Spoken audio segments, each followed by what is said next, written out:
L'affaire Kindo doit être lue moins comme un simple incident sécuritaire que comme un test de force entre un exécutif militaire en quête de contrôle de l'espace public et un courant religieux capable de mobiliser rapidement dans la rue à Ouagadougou. Le cœur du dossier est clair. Un imam critique un projet de loi sur les libertés religieuses, il est interpellé. Des fidèles protestent, la police disperse, puis le gouverneur ferme la grande mosquée sunnite pour risque de trouble à l'ordre public.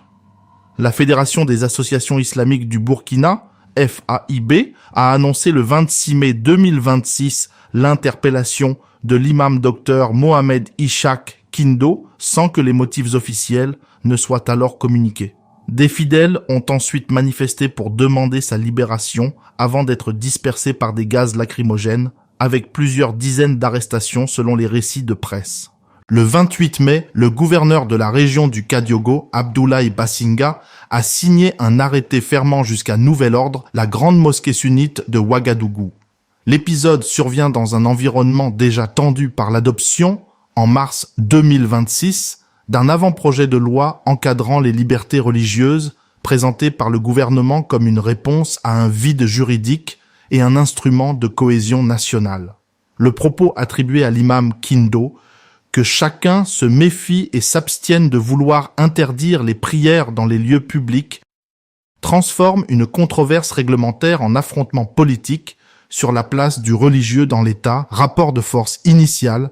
Au départ, l'exécutif détient l'avantage institutionnel, il contrôle l'administration territoriale, la police et l'argument de l'ordre public. En face, la FAIB et les fidèles disposent d'une force de mobilisation et d'une autorité morale dans un pays où le fait religieux structure une large part du lien social. La crise ne naît pas ex nihilo. Elle s'inscrit dans une tension ancienne entre, d'un côté, un État burkinabé qui veut mieux encadrer l'exercice des cultes, et de l'autre, des acteurs religieux qui craignent une remise en cause progressive des libertés de pratique. Le gouvernement justifie sa réforme par la volonté de lutter contre les nuisances, les propos haineux et les implantations jugées irrégulières, mais cette rationalité administrative peut être perçue comme une extension du contrôle politique sur le religieux. Sur le plan structurel, la contradiction majeure tient à ceci. Un régime de transition ou de forte centralisation cherche souvent à pacifier l'espace public par le droit et la coercition, alors que les autorités religieuses défendent leur autonomie de prédication et d'organisation. Cette tension est accentuée au Burkina Faso par le contexte sécuritaire général du Sahel, où les autorités militaires tendent à lier ordre intérieur, cohésion nationale et discipline sociale. Les signaux d'alarme étaient visibles. Débat public sur la loi religieuse, discours critiques d'imams et sensibilité extrême des questions de liberté de culte dans une société traversée par des lignes de fracture entre ordre, pluralisme et sécurité. En ce sens, l'arrestation n'a pas seulement sanctionné une prise de parole, elle a révélé une faible tolérance institutionnelle à la contestation symbolique. Le déclencheur immédiat semble être l'enseignement enregistré de l'imam Kindo, perçu comme une critique frontale du projet de loi sur les pratiques religieuses. La phrase rapportée sur les prières dans les lieux publics a probablement été interprétée par les autorités comme une contestation de leur capacité à définir les limites de l'espace religieux. Pourquoi à ce moment précis? Parce que une fois la réforme religieuse mise sur la table, le pouvoir ne peut plus tolérer facilement qu'un acteur religieux influent se pose en contre-discours crédible. L'interpellation envoie un message. Le gouvernement veut éviter que le débat se transforme en campagne de délégitimation de sa réforme. Mais ce choix comporte un coût politique élevé, car il transforme une critique doctrinale en affaire de répression, puis en crise de rue. Il est donc plausible que le calcul ait été double, dissuader d'autres prédicateurs et montrer que l'État reste maître du territoire. Cette lecture reste toutefois contestée, car les autorités n'ont pas, à ce stade, publié une motivation détaillée de l'interpellation. La première légitimité est constitutionnelle et institutionnelle. Le gouverneur agit au nom de l'ordre public et de l'autorité administrative déconcentrée. Dans cette logique, la fermeture de la mosquée relève d'une mesure préventive, non d'une sanction idéologique. La deuxième est populaire et militante. Les fidèles, en se mobilisant pour l'imam, expriment un sentiment de solidarité communautaire et la perception d'une injustice. Leur force ne vient pas des textes, mais de la capacité à occuper l'espace public et à rendre coûteuse la décision de l'État. La troisième est morale et historique. L'imam, comme guide religieux, incarne pour ses partisans une parole d'éthique et de vigilance contre l'arbitraire. Quand il dit, selon les sources, qu'aucun homme fort n'a la puissance de Dieu, il place le pouvoir militaire face à une limite transcendante. C'est précisément cette concurrence de souveraineté, l'État contre le sacré, qui rend la crise explosive. Le dossier est d'abord intérieur, mais il n'est pas déconnecté des équilibres économiques et géopolitiques. Le gouvernement burkinabé cherche, selon ses propres termes, à consolider la cohésion nationale et à combler un vide juridique. Cette volonté s'inscrit dans une stratégie plus large de consolidation de l'autorité étatique sous contrainte sécuritaire. Dans un Sahel fragilisé, tout désordre urbain peut être lu comme un risque de contagion politique. Sur le plan géopolitique, la question religieuse reste surtout domestique ici, mais elle touche indirectement l'image du régime auprès des partenaires extérieurs, notamment occidentaux et multilatéraux, sensibles aux droits fondamentaux et à la liberté de religion. Un durcissement trop visible peut nourrir l'argument selon lequel le pouvoir militaro-politique s'éloigne des standards constitutionnels et des attentes de gouvernance inclusive. L'arrière-plan économique est aussi celui d'un État sous pression, où la priorité donnée à la sécurité peut justifier une extension des mesures d'exception. Cela crée un déséquilibre classique. Plus l'État se fragilise, plus il tend à gouverner par restriction, ce qui alimente à son tour la contestation. Après la crise, chaque camp tente de se repositionner.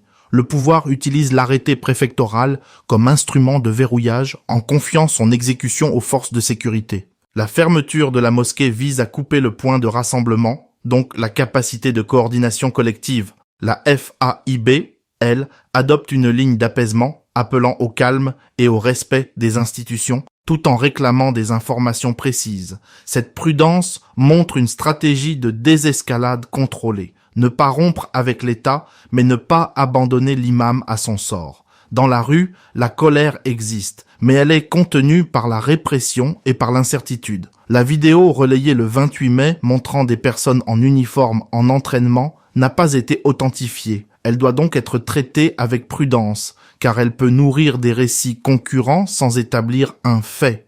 L'opinion publique, elle, risque de se polariser entre ceux qui voient une mesure de sécurité et ceux qui y lisent une atteinte disproportionnée à la liberté religieuse. Le mécanisme juridique central est l'arrêté du gouverneur, fondé sur les risques de troubles à l'ordre public. Cela renvoie à une zone grise classique. L'administration peut-elle fermer un lieu de culte pour prévenir un désordre qu'elle contribue elle-même à produire par une interpellation contestée? La future loi sur les libertés religieuses, présentée comme un outil de clarification, crée aussi un terrain de conflit interprétatif. Encadrement légitime pour les uns, restrictions déguisées pour les autres, le rôle des arbitres institutionnels dépendra de l'existence ou non de recours effectifs, et de la capacité des juridictions à contrôler la proportionnalité des mesures. À ce stade, les informations disponibles ne permettent pas de savoir si les voies de recours ont été activées. Cette absence est importante car elle dit quelque chose de la qualité réelle de l'état de droit en période de crise. L'imam est présenté ou relâché, la fermeture de la mosquée est limitée dans le temps et la FAIB obtient des garanties sur la procédure. Probabilité moyenne, les indicateurs à surveiller sont la tonalité des communiqués officiels, la reprise ou non des prières collectives et l'éventuelle médiation par des autorités religieuses reconnues. De nouvelles interpellations visent des prédicateurs ou des militants du mouvement sunnite, provoquant d'autres rassemblements et un durcissement policier. Probabilité moyenne à élever si le pouvoir maintient une logique dissuasive. Les indicateurs sont l'ampleur des arrestations, la rhétorique des réseaux sociaux et toute extension géographique de la contestation. Le conflit devient une crise ouverte entre l'État et une fraction importante du champ religieux avec boycott, mobilisation massive et perte de capacité d'arbitrage de la FAIB. Probabilité faible à moyenne, mais non négligeable si la répression s'intensifie. À surveiller, radicalisation du discours, fragmentation interne du paysage islamique et durcissement des mesures administratives. Cette séquence rappelle certaines cohabitations conflictuelles où le pouvoir central cherche à discipliner des contre-pouvoirs moraux sans parvenir à les absorber. Elle évoque aussi, par sa logique, des cas africains où l'État a confondu maintien de l'ordre et maîtrise du sens public, avec souvent un effet de boomerang. La comparaison avec d'autres crises africaines montre une constante. Lorsque l'autorité politique touche à des espaces de légitimité non étatique, religion, chefferie, syndicats, armée, elle peut gagner un round institutionnel mais perdre en légitimité sociale. Cela ne signifie pas que le pouvoir est faible. Cela signifie qu'il gouverne alors dans une zone de friction permanente.